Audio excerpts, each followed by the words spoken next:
Então, galera, nesse vídeo nós vamos estudar função quadrática. Uma função quadrática é um polinômio do segundo grau, ok? Se você tiver um polinômio do segundo grau, os valores das constantes a, b e c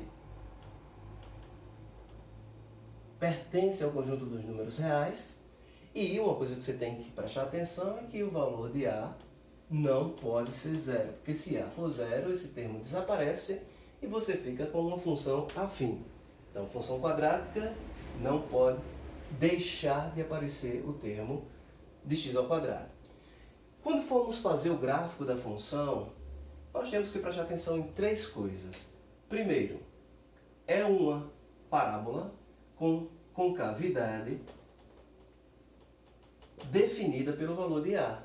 Se você olhar o valor de a e for positivo, significa que a concavidade é para cima. Se você pegar o valor de a negativo, a concavidade é para baixo. Então, essa é a primeira coisa que você tem em mente quando você vai fazer o gráfico da função. A segunda coisa é, esta função corta ou não o eixo do x.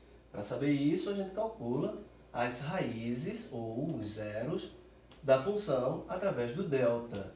O delta b2 menos 4ac. Então, se o delta for positivo, significa que você tem duas raízes. Se o delta for igual a zero, quantas raízes você tem? Uma raiz ou duas raízes iguais. Na prática, você tem uma única raiz. E quando delta for negativo, você não tem nenhuma raiz real. Porque nós não trabalhamos com números complexos, só com números reais. O domínio dessa função é o conjunto de números reais. Então, não tem raízes, tá? Zero raízes. E, por fim, o último e importante ponto do gráfico tem a ver com este valor. Se você tem a concavidade para cima, este é o valor mais baixo assumido pela função, é o valor de mínimo. A gente chama ele de vértice. No caso da concavidade para cima, esse é o valor máximo da função, que a gente chama de vértice. Então, se eu quero calcular o vértice da função, eu faço quem é o x do vértice, menos b sobre 2a.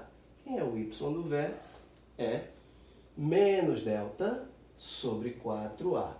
É claro que no caso que você tiver duas raízes, como esse, no caso quando você tiver duas raízes diferentes, você pode usar a simetria que existe na parábola e pensar, se existe aqui duas raízes, o vértice é no centro. Então, é o ponto médio.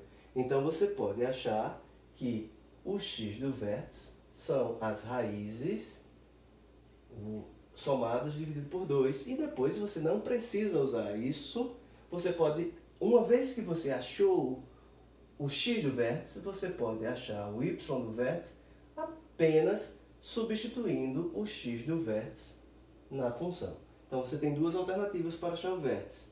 Ou você usa da simetria da parábola, quando tiver duas raízes, para somar as raízes e achar o ponto médio, e depois substituir na função, ou você usa essa expressão e você vai ter o vértice. Ok, pessoal?